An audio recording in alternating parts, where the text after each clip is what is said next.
घोटाले पर सनसनीखेज खुलासा।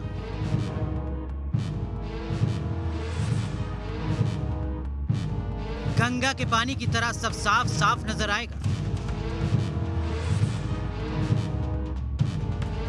किसने बनाई फर्जी रिपोर्ट, किसने कमाया कुंभ से मुनाफा? न्यूज नेशन खोलेगा घोटाले की एक एक परत।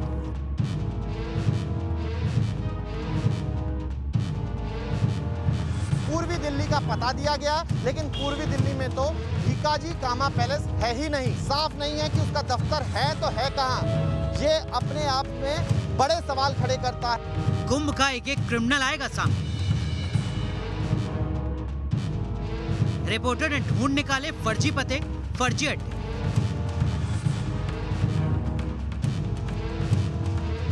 कंपनी की वेबसाइट पर भी एक एड्रेस दिया गया है जो कि नोएडा का है, C206 सेक्टर 63 नोएडा। ये एड्रेस पूरी तरह से फर्जी बताया जा रहा है।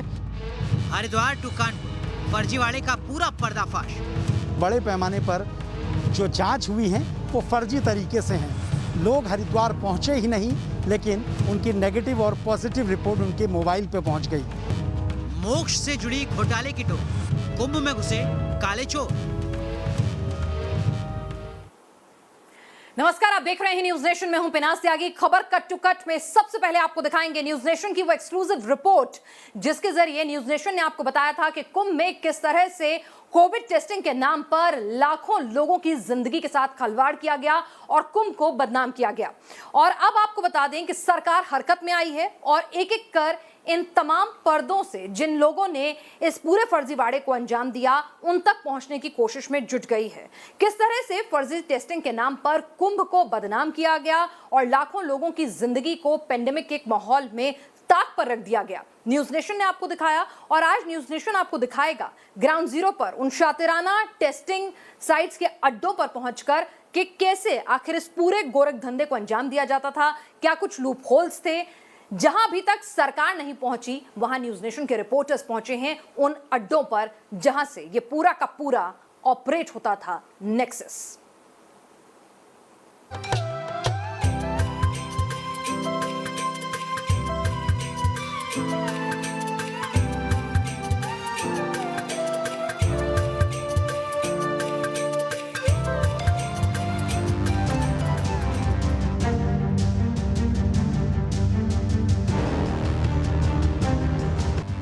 फर्जी टेस्टिंग, फर्जी मोबाइल नंबर, फर्जी पते और फर्जी अड्डे। हरिद्वार के महाकुंभ में हुए टेस्टिंग घोटाले को आप इन 4 अल्फाजों के जरिए पूरी तरह समझ सकते हैं। कुंभ के दौरान 1 लाख से ज्यादा फर्जी कोविड टेस्ट। इस खबर ने सरकार और सिस्टम के होश उड़ा दिए थे।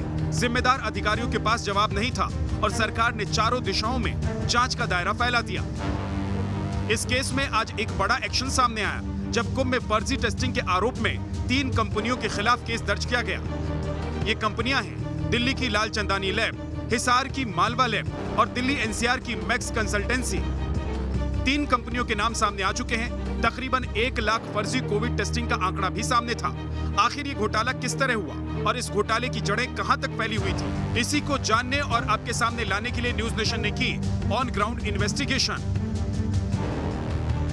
मैक्स कंसल्टेंसी की जांच में पता चला कि इसके 2 दफ्तर हैं, एक नोएडा और एक दिल्ली में। इसी वजह से हमने सबसे पहले कंपनी के नोएडा दफ्तर का रुख किया। कुंभ में किए गए फेक कोविड टेस्ट मामले में अब कई बड़ी बड़ी बातें सामने निकल कर आ रही हैं। मसलन अब जांच में ये भी मालूम पड़ा है कि कंपनी ने डॉक्यूमेंट्स में, ऑफिशियल डॉक्यूमेंट्स में अपना जो एड्रेस दिए हैं अपने ऑफिसेज़ के, वो लगभग सभी एड्रेस फर्जी बताए जा रहे हैं। कंपनी की वेबसाइट पर भी एक एड्रेस दिया गया है जो कि नोएडा का है, C206 सेक्टर 63 नोएडा। हम इस वक्त उसी एड्रेस के बाहर मौजूद हैं, उसी पते के बाहर मौजूद हैं। लेकिन जब हम यहाँ पहुँचे तो यहाँ के हालात आप देखिए कि ये एक बहुत छोटी सी फैक्ट्री है। यहाँ पर ना ही कोई बैनर है, ना ही कोई बड़ा बोर्ड है कंपनी के नाम का या फिर उससे जुड़ी किसी और संस्था का। कुल मिलाकर ये एड्रेस पूरी तरह से फर्जी बताया जा रहा है। फ़िलहाल यहाँ पर एक बहुत छोटी सी फैक्ट्री चल रही है जो कि किसी और नाम से रजिस्टर्ड है और इसके अंदर प्लास्टिक बनाने का काम किया जा रहा है। नोएडा वाली कंपनी का दफ्तर फर्जी निकला। अब इस कंपनी के दूसरे दफ्तर की पड़ताल की बारी थी। कुंभ मेले के दौरान जिस प्राइवेट कंपनी को टेस्टिंग की जिम्मेदारी दी गई थी उसके जो पता है ऑफिस का वो भी संदेह के घेरे में है। पूर्वी दिल्ली का पता दिया गया, लेकिन पूर्वी दिल्ली में तो भीकाजी कामा पैलेस है ही नहीं। आप अंदाज़ा लगा सकते हैं कि कितना अगर कहा जाए तो ड्यूबियस काम जो है वो किया गया कि जो अंसल चैम्बर दिया गया, हमने पता किया पूर्वी दिल्ली में अंसल लक्ष्मीदीप बिल्डिंग तो हमें यहाँ पर मिली, लेकिन इस तरीके से अंसल चैम्बर और उसका जो एड्रेस दिया गया है वो नहीं मिला। यहाँ ऑफिसेज तो हैं, लेकिन वो कंपनी जो कि दावा कर रही थी और पूरा उसको बाकायदा टेंडर दिया गया और उसके दफ्तर में ही जो है वो आप अंदाज़ा लगा सकते हैं उसके दफ्तर की स्थिति क्लियर नहीं है, साफ नहीं है कि उसका दफ्तर है तो है कहाँ। ये अपने आप में बड़े सवाल खड़े करता है। नोएडा और भीकाजी कामा पैलेस दोनों पते फर्जी निकले, यानी कंपनी जिस एड्रेस पर रजिस्टर थी वहां कंपनी का नामो निशान नहीं था। हालांकि अंसल प्लाजा वाले पते पर कंपनी की जानकारी जरूर हासिल हुई। कंपनियों के पते की तफ्तीश तो हो गई और इस तफ्तीश से कुंभ में कोरोना टेस्टिंग के इंतजामों को लेकर दोबारा सवाल खड़े हो गए। सवाल ये कि क्या कॉन्ट्रैक्ट देने से पहले कंपनी का बैकग्राउंड चेक नहीं किया गया था? आखिर फर्जी पते पर रजिस्ट्री का टेस्टिंग जैसा काम करने की हिम्मत कैसे हुई? क्या इन कंपनियों के फर्जीवाड़े में कुंभ के इंतजामों से जुड़े लोग भी शामिल थे? इन सवालों के साथ न्यूज नेशन रिपोर्टर्स ने उत्तराखंड में अपनी कवरेज आगे बढ़ाई। मकसद एक ही था, कुंभ में कोरोना टेस्टिंग के फर्जीवाड़े का सच सामने लाना। महाकुंभ 2021 में कोरोना जांच घोटाले मामले में अब मामला और ज़्यादा बढ़ता जा रहा है। इस वक्त मैं हरिद्वार में हूं। अगर आप देखेंगे तो ये कार्यालय मेला अधिकारी चिकित्सा एवं स्वास्थ्य का था, यानी स्वास्थ्य के लिए एक मेला अधिकारी अलग से अपॉइंट किया जाता है। डॉक्टर अर्जुन सिंह सेंगर को इसका प्रभारी बनाया गया था। हालांकि अगर आप सामने की ओर देखेंगे तो यहाँ से ये पूरा कार्यालय बंद है, इसमें ताला लगाया गया है, पीछे से इसकी दूसरी एंट्री है। लेकिन डॉक्टर साहब सुबह से अपने कार्यालय में नहीं पहुँचे हैं। जब से कोरोना की फेक रिपोर्ट का मामला सामने आया है, तब से मानो हर अधिकारी कैमरे के सामने से बचने की कोशिश कर रहा है। न्यूज नेशन की टीम पहुंची तो मेला स्वास्थ्य अधिकारी अर्जुन सेंगर कार्यालय में नहीं मिले। सीएमओ भी सीधे सीधे कोई बात बताने को राजी नहीं हुए और इसी वजह से बार बार शक बढ़ता जाता है, क्या इन फर्जी रिपोर्ट के पीछे कंपनियों और सिस्टम की मिलीभगत थी? Team news nation. फर्जीवाड़ा, लापरवाही, घोटाला, ये तमाम नाम जो हैं उठ रहे हैं कि आखिर ये है क्या, क्योंकि किसी को ये बात हजम नहीं होती कि इतने बड़े घोटाले को बड़े अधिकारियों की रजामंदी के बगैर अंजाम दिया गया होगा। आखिर वो कौन लोग थे जिन्होंने आस्था के नाम पर हजारों जिंदगियों के साथ खिलवाड़ करने से भी गुरेज नहीं किया, वो भी तब जब कोरोना की महामारी फैली हुई थी। ऐसे में मेला अधिकारी के ऊपर एक बड़ी जिम्मेदारी होती है। कुंभ का तमाम प्रशासन उनके अधीन होता है और वो सुनियोजित ढंग से हो, इसकी जिम्मेदारी उन्हें खासतौर से सौंपी जाती है। दीपक रावत नाम के मेला अधिकारी पर अब सवालिया निशान उठ रहे हैं। खुद सत्तारूढ़ बीजेपी के अंदर से उनके खिलाफ कार्रवाई और जांच की बात कही जा रही है। कौन है ये दीपक रावत? मेले अधिकारी के ऊपर क्या जिम्मेदारियां होती हैं और क्यों उनका नाम सवालों के घेरे में है? देखिए, इसी को बताती हमारी ये एक्सक्लूसिव रिपोर्ट। तो इसका तो तुम झूठ बोल रहे हो सारे भरे में। अलग-अलग इसका मतलब इसका मीटर ही डिफेक्टिव है ये। सर यहाँ तक कर चुके थे, अब शुरू वाले का निशान पे आओ। यहाँ से लेके वहाँ तक पैदल जाए तब पता चलेगा ना काम का। ये कैसे खाली हो सकता है? तो सील लगी है। अगर आप फेसबुक या यूट्यूब को सर्व करते हैं तो आपने इस चेहरे को जरूर देखा होगा। ये है आईएएस दीपक रावत। कभी ये आपको पेट्रोल पंप पर एक्शन लेते नजर आएंगे तो कभी ये प्रशासनिक हमले पर अचानक छापा मारकर उसको चुस्त दुरुस्त करने की कवायद में नजर आएंगे। अच्छा, ये ऐसा मटेरियल था, अब यहाँ से ले लो। इस जगह पे कौन लगाओ? सिस्टम को चाक चौबंद करने का दम भरने वाले दीपक रावत जब मैदान में उतरते हैं तो तस्वीरें वैसी ही आती हैं जैसे मानो किसी कद्दावर या बड़े नेता की। महोदय अचानक छापा मारते हैं, मौके पर ही कार्रवाई भी करते हैं और साथ साथ चलता है कैमरा जो इनके एक एक एक्शन को कैप्चर कर लेता है।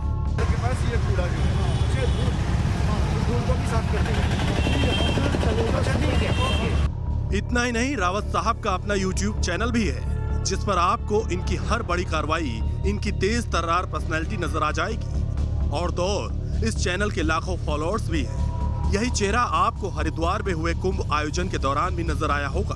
वजह है कुंभ से जुड़ी सबसे बड़ी प्रशासनिक जिम्मेदारी। दीपक रावत को कुंभ का मेला अधिकारी नियुक्त किया गया था, यानी कुंभ की पूरी जिम्मेदारी इनके कंधों पर थी। सुरक्षा से लेकर स्वास्थ्य से जुड़े अधिकारी सीधे मेला अधिकारी यानी दीपक रावत को रिपोर्ट करते थे। और अब जब मोक्ष के आयोजन कुंभ में फर्जी कोरोना टेस्टिंग का घोटाला सामने आया, जब न्यूज नेशन के रिपोर्टर्स ने इस टेस्टिंग से जुड़ी एजेंसियों के फर्जी पते की पोल खोल दी, तो एक बार फिर सुर्खियों में हैं आईएएस दीपक रावत। अधिकारी साहब के हेडलाइंस में आने की बड़ी वजह कुंभ में हुआ ये चौंकाने वाला घोटाला है, तो साथ ही वजह वो मांग भी है जो सत्ता में बैठी बीजेपी के नेताओं की जुबान से उठ रही है। देखिए, दो चीज़ें हैं। एक तो ये हो गया कि सामान्य परिस्थितियों में कहीं आपने इस तरह का कोई व्यवहार हुआ है। एक हुआ कि जहाँ पूरे देश की पब्लिक उस नियमित यहाँ आ रही है और आपने कोविड के इस कार्य में जो जहाँ बहुत ही ज़्यादा पैनिक है, देश पैनिक, दुनिया पैनिक, हर व्यक्ति कहीं ना कहीं प्रभावित, अगर इस प्रकार का कोई काम कोई करता है तो निश्चित रूप से वो एक प्रकार का राष्ट्रद्रोह भी है। कुंभ जैसे पावन पर्व में फर्जीवाड़ा और उसके जरिए मुनाफाखोरी से आस्था को कितनी ठेस पहुंची है, ये इन अल्फाजों से जाहिर होता है।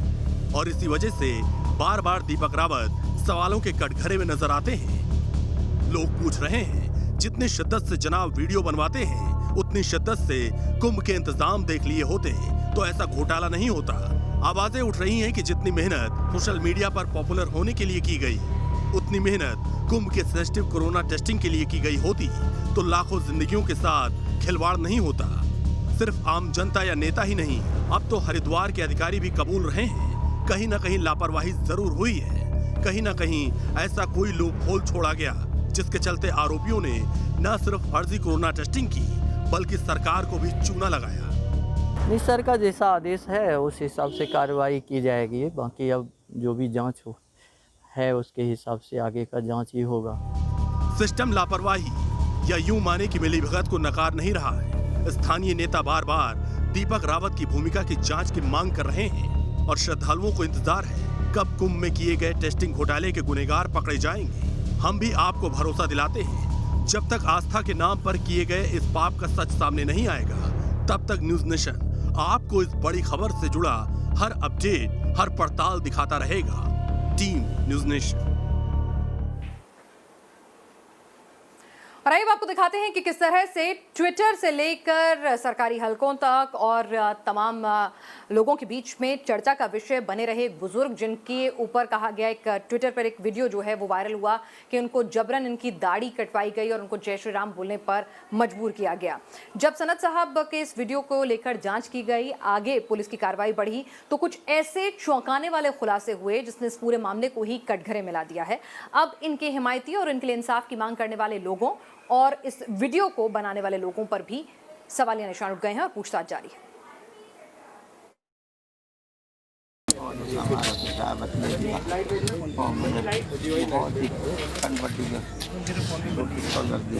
मैं 4 से 5 इन हिंदू लड़कों से नफरत करता हूं। अगर ये मेरे सामने आ जाएं तो मैं इनको सबक सिखाऊंगा। ताबीज से लेकर ट्विटर और फिर फेक न्यूज तक पहुंच चुके गाजियाबाद के लोनी की वारदात हर दिन एक नया ट्विस्ट लेती जा रही है। सोशल मीडिया जाइंट ट्विटर तक कानूनी सवालों का जवाब देने के लिए मजबूर हो चुका है। और इसी बीच कुछ ऐसे नए पहलू, कुछ नए कागज और कुछ नए तथ्य सामने आए और फिर इस केस में इंसाफ मांगने वाले ही खुद शक के घेरे में आ गए। कौन सच्चा कौन झूठा? अब्दुल समद यानी वो मुस्लिम बुजुर्ग जिसका वीडियो ही इस पूरे विवाद की जड़ है। अब्दुल समद की पिटाई और दाढ़ी काटे जाने के वीडियो सामने आने के बाद अल्पसंख्यकों को निशाना बनाने का कथित कैंपेन शुरू हुआ था। अब जरा अब्दुल समद से जुड़ी 2 नई घटनाएं देखिए। न्यूज नेशन के हाथ अब्दुल समद का वो कागज लगा है जिसे बतौर शिकायत अब्दुल समद ने पुलिस को सौंपा था। और साथ ही पहली बार अब्दुल समद खुद मीडिया के सामने आया और अपने साथ हुई कथित नाइंसाफी की कहानी बताई। थाना प्रभारी लोनी के नाम लिखी गई इस शिकायत में अब्दुल समद बताता है कि कैसे उसे कुछ लोगों ने एक ऑटो में धोखे से बिठा लिया और फिर ऑटो में बिठाकर उसके साथ मारपीट की गई, ज्यादती की गई। शिकायत सामने आने के कुछ ही घंटों बाद अब्दुल समद खुद मीडिया के सामने आया और अपनी जुबानी उस रात की कहानी सुनाई। हमारा बेटा बचने दिया और मुझे बहुत ही कन्वर्टी पिस्तौल लग दी 4 जने, लेकिन यहाँ हाथ पकड़ लिया इधर से डंडे डंडे बेल्ट पैर मेरे बांध दिए, मारा पिता बस। नहीं जानता मैं तो, ये तो मुझ पर झूठा इल्जाम लगाया जा रहा है, कोई नहीं जानता और ना कोई मुसलमान सब सलमान लगाएगा, सब वही से लौटे गुजर होते हैं। शिकायत आपने देख ली और अब्दुल समद की बातें भी सुन ली। अब इन दोनों के बीच जमीन आसमान जैसे कुछ फर्क भी देख और समझ लीजिए। शिकायत में अब्दुल समद मारपीट की बात कहता है, लेकिन जब मीडिया के सामने इंटरव्यू देता है तो बताता है कि उसके ऊपर तमंचा ताना गया था। शिकायत में अब्दुल समद कहीं दाढ़ी काटने की बात नहीं लिखता, लेकिन इंटरव्यू में अपने ऊपर हुए कथित जुल्म में दाढ़ी काटने का जिक्र करता है। शिकायत में अब्दुल समद कहीं नहीं लिखता कि उसे जबरन जय श्री राम कहने को मजबूर किया गया, लेकिन जब मीडिया से बात करता है तो कहता है उसे श्री राम का जयकारा लगवाने को मजबूर किया गया। शिकायत में कुछ और, जुबान पर कुछ और अब्दुल समद पर खड़ा होता है सवाल, अब्दुल समद सच बोल रहा है या झूठ? कौन सच्चा कौन झूठा? मोहम्मद जुबैर एक नामी गिरामी मीडिया संस्थान से जुड़ा पत्रकार जो खुद फैक्ट चेकर होने का दावा करता है। फैक्ट चेकर यानी झूठी खबरों के पीछे का सच सामने लाने वाला पत्रकार। अब्दुल समद के पिटाई का वीडियो सामने आने के बाद मोहम्मद जुबैर ने भी इस वीडियो को ट्विटर पर पोस्ट किया था, लेकिन जुबैर की पोस्ट पर कुछ सवाल खड़े होते हैं। जुबैर ने जो वीडियो पोस्ट किया उसमें ऑडियो नहीं था, जबकि असली वीडियो में ऑडियो था। जब जुबैर के वीडियो में ऑडियो ही नहीं था तो उसे कैसे पता चला कि अब्दुल समद को जय श्री राम कहने पर मजबूर किया गया? और अगर जुबैर को अपनी गलती का एहसास हो गया था, उसने अपनी पोस्ट डिलीट कर दी, तो फिर उसने इस वीडियो के असली फैक्ट चेक की कोशिश क्यों नहीं की? यूपी पुलिस ने सोशल मीडिया पर इस वीडियो के जरिए गलत जानकारी फैलाने का मुकदमा दर्ज किया, तो उसमें मोहम्मद जुबैर को भी आरोपी बनाया गया और तभी से ये फैक्ट चेकर गायब है, यानी वो पुलिस के सामने हाजिर नहीं हुआ। मोहम्मद जुबैर के बारे में पता करने के लिए हमने उसके साथ काम करने वालों से बात की। जवाब क्या मिला वो भी सुन लीजिए। जुबैर के साथियों ने साफ कह दिया कि वो उसका पता नहीं बताएंगे। ये जो मोहम्मद जुबैर हैं, इनका कुछ एड्रेस या कांटेक्ट नंबर मिल सकता है क्या? नहीं, जुबैर अभी पब्लिकली कुछ बोलना नहीं चाहते। अच्छा, वो बोलना नहीं चाहते हैं, तो मतलब वो हैं कहाँ पर, मौजूद कहाँ पर हैं अभी? I don't want to talk about that right now. Basically, जो भी लीगल डोमेन में हो रहा है, we are focusing on that at this point in time. अच्छा, आपको ये तो पता ही होगा कि उनके ऊपर FIR हुई है लोनी थाने में जो गाजियाबाद के है। जी हाँ, ऑफ कोर्स पता है मुझे। हाँ, तो इस पर मतलब उनको सामने आना चाहिए, बात रखनी चाहिए ना सामने आकर के। मतलब हम लोग तो मीडिया से ही उनको जो लीगल एडवाइस मिलेगी वो उसके हिसाब से करेंगे ना, तो वो उसके हिसाब से चल रहा है। अच्छा, मतलब वो छुपे हुए क्यों हैं? वो बाहर क्यों नहीं आ रहे हैं, बात क्यों नहीं कर रहे हैं कि अगर उनके ऊपर आरोप? छुपा हुआ नहीं है कि उनको जो लीगल एडवाइस मिली है उसके हिसाब से चल रहा है। नहीं, मैं समझ गया, लेकिन मैं ये जानना चाह रहा था कि वो कहीं रहते होंगे, कहीं उनका घर होगा, कोई कांटेक्ट नंबर होगा जिससे उनसे बातचीत की जा सकती है, वो भी प्रोवाइड नहीं करेंगे आप?